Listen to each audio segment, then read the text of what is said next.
So दिनैनि आंनि भिडिअआ vitamin ए नि सायाव आरो भाइटामिन ए नि खमि जाब्लाथाय जोंनि देहायाव मा जानो हाथावना आरो बेखौ जों अबे एनिफ्राय मोनो बेनि सायाव नायलांबाय थादो नोंथांमोना जोबजासिम।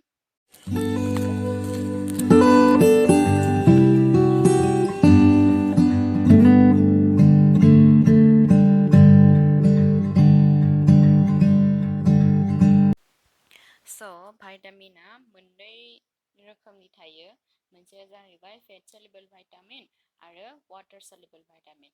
भाइटामिन ए आ फेट सल्युबल भाइटामिनाव गोलैयो।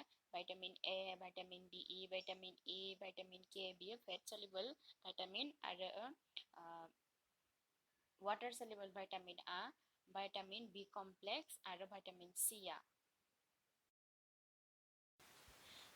भाइटामिन ए आ मोननै रोखोमनि भाइटामिन ए1 बेखौ गुबुन मोनसे मुङाव रेटिनल होननानैबो बुंनाय जायो आरो मोनसेया भाइटामिन ए2 आरो बेखौबो गुबुन मोनसे मुङाव 3-डिहाइड्र'रेटिनल्स होननानैबो बुंनाय जायो। आरो जोङो भाइटामिन ए खौ जोङो जोंनि सानफ्रामबो जानाय लोंनायनिफ्रायनो मोननो हायो।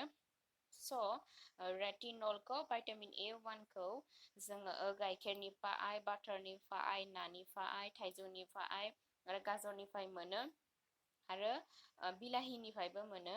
आरो भाइटामिन ए2 खौ जोङो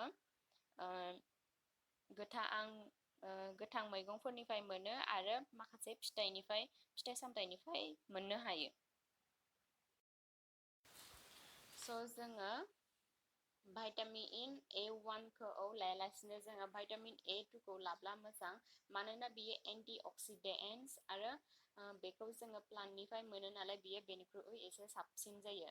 रेटिनलनिफ्राय डिहाइड्र'रेटिनलआ साबसिन आरो बियो जोंनि देहायाव एन्टि अक्सिडेन्ट्सनि दारै खामानि मावो। भाइटामिन ए आ जोंनि थाखाय मानो नांगौ आरो जोंनि देहायाव बेनि गोनांथिया मा? भाइटामिन ए आ जोंनि देहायाव गोबां रोखोमनि मोजां खामानि मावो।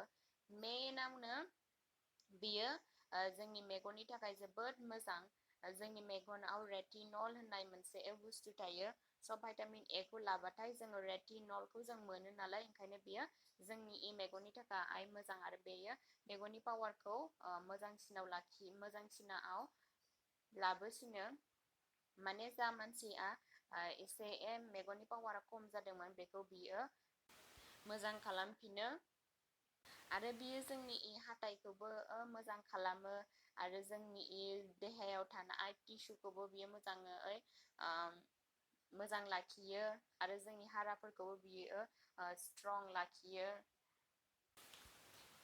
आरो बियो प्रेगनेन्सि वमेननि थाखायबो बियो जोबोद मोजां। आरो जाय मानसिनाव प्रेगनेन्सिनि उनाव गथ'खौ बार्थ खालामखांनानै जाय आहार खम जानायखौबो बियो बारा खालामो। प्रेगनेन्सि टाइमाव जुदि बेखौ डिहाइड्र'रेटिनलखौ भाइटामिन ए2 खौ लाब्लाथाय मोजां बे टाइमावहाय। आरो बियो जोंनि स्किननि थाखायबो जोबोद मोजां। जोङो एनिमेलनिफ्राय मोननायखौ रेटिनल आरो प्लान्टसनिफ्राय मोननायखौ बिटा केर'टिन होननानै बुंनाय जायो। भाइटामिन ए खौ जोङो बिदिनो गोथां मैगंफोरनिफ्राय मोनो, बेखौ जोङो बिटा केर'टिन आरो जोङो एनिमेल्सनिफ्राय मोननायखौ बेखौ रेटिनल होननानै बुङो। आरो जोङो प्लान्टनिफ्राय जा भाइटामिन ए मोनो, बिटा केर'टिन मोनो, बेयो मोनसे एन्टि अक्सिडेन्टनि दारै खामानि मावो। माने एन्टि अक्सिडेन्ट माने जोंनि टिस्यु आरो सेलखौ बियो मोजाङै प्रटेक्ट खालामो। बेखौ एन्टि अक्सिडेन्ट होननानै बुंनाय जायो। जायफोरनिफ्राय जोङो प्लान्टनिफ्राय भाइटामिन ए मोनो बेखौ एन्टि अक्सिडेन्टबो, बियो एन्टि अक्सिडेन्टनि दारै खामानि मावो। जोङो एनिमेलनिफ्राय मोननायखौ लायालासिनो प्लान्टनिफ्राय मोननायखौ लाबाथाय जोङो मोजांसिन। आरो बिटा केर'टिनखौ जों जेब्ला लायो अब्लाथाय केन्सार, हाइ प्रेसार आरो डायबेटिस बेनि रिस्कफोरा एसेबाबो खमायो। जों ओंखायनो प्लान्ट सर्सखौ बांसिन लाबाथाय मोजां एनिमेल्सनिफ्राय लायालासिनो जोङो भाइटामिन ए खौ माबायदि जों दैलि जाग्रा मुवानिफ्राय मोननो हायो अरेन्ज कालारनि येल्लो कालारनि डिप कालारनिफ्राय आरो ग्रीन कालारनिफ्राय जोङो भाइटामिन ए खौ मोननो हायो जेब्ला जोंनाव भाइटामिन ए गैया अब्लाथाय जोंनाव मा जानो हाथावना भाइटामिन ए नि डेफिसियेन्सि जाहैबाय मेनानो नाइट ब्लिडनेस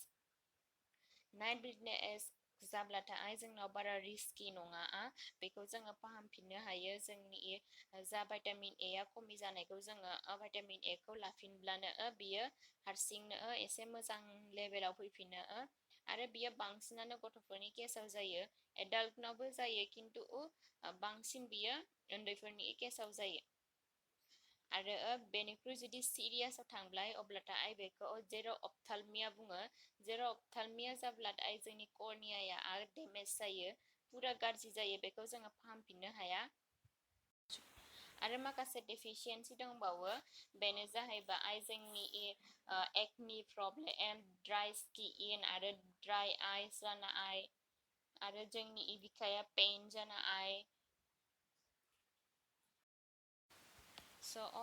बेयो बांसिनानो नाइट ब्लिडनेसआ गथ'फोरनि केसाव जायोना जेब्ला गथ'आ एसे फरायनायाव मानायाव प्रब्लेम जादों अब्ला बिदि होनब्लानो जोङो डक्टरनाव चेकआप खालामनांगौ जुदि थाबनो चेकआप खालामाबाथाय जेराव अपथालमिया जायो सिरियाससिन बेयाव थाङो बेनिखायनो जोङो एसे एलार्ट जानानै थानांगौ बेखौ जोङो मार्केटआव भाइटामिन ए खौ रेटिनल आरो भाइटामिन ए बिटा केर'टिन रेटिनइक एसिड बेफोरबायदि मुङाव मोननो हायो आरो जोंनि स्किननि थाखाय रेटिनल होननाय क्रिम बायदिसिना फैखायो आरो भाइटामिन ए आ जोंनि देहायाव जेसेबां नांगौ बेयो मोनसे लिमिट थायो बे लिमिटनिफ्राय क्रस जाबाथाय जेब्ला जोंना अभारडस जायो अब्लाबो बियो जोंनि देहानि थाखाय रिस्कि जायो आरो जेब्ला प्रेगनेन्सि टाइमावहाय बांद्राय गोथां मैगं बायदिसिना जाब्लाथाय भाइटामिन ए आ बारायबाथाय बियो जेब्ला गथ'खौ बार्थ खालामनाय टाइमावहाय बियो एसे डिफिकाल्ट जायो भाइटामिन ए खौ जोंनि देहायाव दैलि बेसेबां नांगौ 0 to 6 मान्थ गथ'नो थाखाय 400 माइक्र'ग्राम पार डे आरो 7 to 12 मान्थ्स गथ'नि थाखाय 500 माइक्र'ग्राम पार डे आरो 1 to 3 इयार्सनि थाखाय 300 माइक्र'ग्राम पार डे आरो 4 to 8 इयार्सनि थाखाय 400 माइक्र'ग्राम आरो 9 to 13 इयार्सनि थाखाय 600 माइक्र'ग्राम आरो